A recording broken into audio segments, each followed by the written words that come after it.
I'm Charlie Guillaume.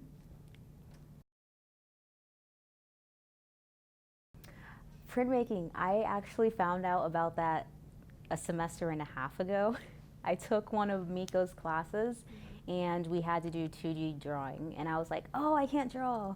Maybe I shouldn't be here, but I'm gonna like try it out. And he's like, you don't have to know how to draw. And I saw people like carving away at certain things in class, and I was like, what is this magic? So I ended up taking the class. So this semester and a previous one, pretty much. The giant print carving that I'm doing is a brain inside a cage with like a little hummingbird drinking out of the brain with like music notes and everything floating around it. It's like the inside of my mind, basically. A bunch of music and random things. My name is Brianna Crespo. Okay, so the process for printmaking is you have a drawing or an image that you want. You put it onto your substrate, which can be wood if you're doing relief printing, or it can be zinc plate if you're doing intaglio, or all the different types of stuff. And then you carve it out for relief with different carving tools, and then you roll out ink on like a brayer roller, and you put it on the thing, and you put your paper or your fabric on it, and then you smush it under some fabric, and then you put it through the press. Your plan in general with a project like this is you want to get as many prints as you can out of it.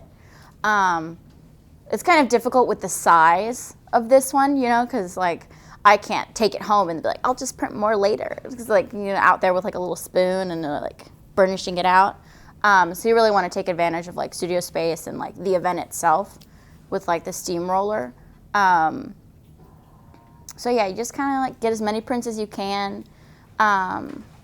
Ideally, you would like it to come out nice enough to like want to put it in the student show, so that kind of stuff. And then you can either sell them or keep them. You can hang them up. You can wrap them on, make sort of like a canvas, kind of thing. So just simple stuff.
My name is Brittany Gorlick.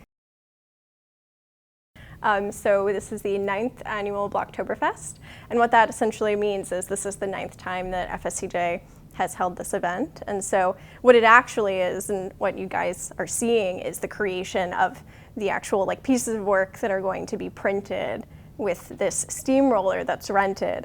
So it's essentially like making a big stamp, which is all the carving, and creating those high points where ink can literally lay on top of, and the low points where the ink doesn't hit. So you're creating this kind of like positive, negative image, and you're rolling ink on it and then removing it from the area that you're inking it up with and moving it in front of this like huge piece of heavy machinery. We then have like a whole crew of people with clean hands, which they're so hard to find because everyone gets really, really inky and really dirty very quickly. So clean hands are like a must. They're laying a piece of fabric or really whatever the artist wants to print on. Typically it's like an old sheet or a piece of fabric that they bought at Joann's. People have brought in shower curtains, blankets, really whatever they want.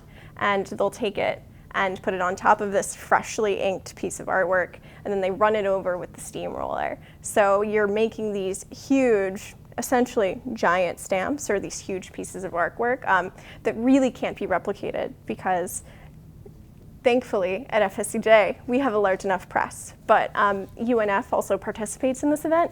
They don't have a press large enough to print these huge woodcuts. So they really come here, and it's a really big communal event. So we actually have some artists who sometimes come into town, and every year we have a guest artist as well.